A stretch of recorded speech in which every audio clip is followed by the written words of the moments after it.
জমিতে ফসল লাগানোর আগে মাটি পরীক্ষা করে নিচ্ছেন যশোরের প্রান্তিক কৃষক। আশানুরূপ ফলও পাচ্ছেন তারা। সেই সাথে কমছে সার ও কীটনাশক সহ অন্যান্য সামগ্রীর খরচ। এমন পরিকল্পিত চাষাবাদ হচ্ছে যশোর সদরের নাটুয়াপাড়া গ্রামে।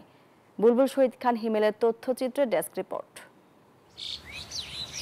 কৃষি খাতে যশোর জেলার অবদান অনস্বীকার্য।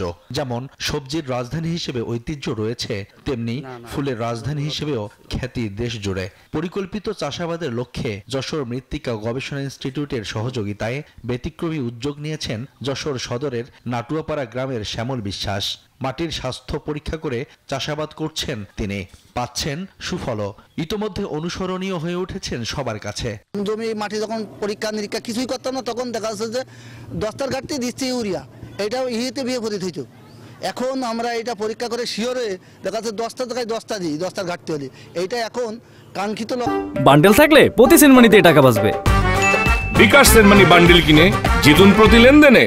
আমরা ফলন পাচ্ছি, প্লাস খরচ কমছে। শ্যামল বিশ্বাসের সফলতায় আগ্রহী হয়ে উঠছেন গ্রামের অন্য চাষিরাও। বলছেন মাটি পরীক্ষা করে চাষাবাদ করায় ভালো ফলন পাচ্ছেন তারা, কমছে খরচও। এখন এই মাটি ও শ্যামলের দ্বারাই পরীক্ষা করি, ও নিয়ে যায় পরীক্ষা করে নিয়ে আসে একটা কার্ড দেয়, সেই কাগজের অনুপাতে ওই লেখা থাকে যা, ওইভাবে আমরা ওই ফসলের দিয়া ধরি এখন ফসল ভালো হচ্ছে। আমাকে আগে হচ্ছে সার দিতাম মেলা করে, এখন অল্প সারে আমার কাজ হচ্ছে। যশোর মৃত্তিকা গবেষণা ইনস্টিটিউটের এই কর্মকর্তা জানান, অতিরিক্ত সার প্রয়োগে মাটির উর্বরতা কমছে, তাই মাটি পরীক্ষা করে সার প্রয়োগের উপর গুরুত্ব দিচ্ছেন তারা।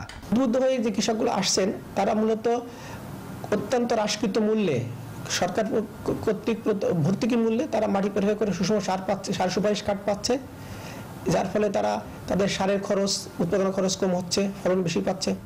যশোরের নাটুয়াপাড়া গ্রামের কৃষকের মাটি পরীক্ষা করে চাষাবাদ সারা দেশে অনুকরণীয় হতে পারে বলে মনে করেন গবেষকরা। সোয়াইব শামীম, নিউজ 24।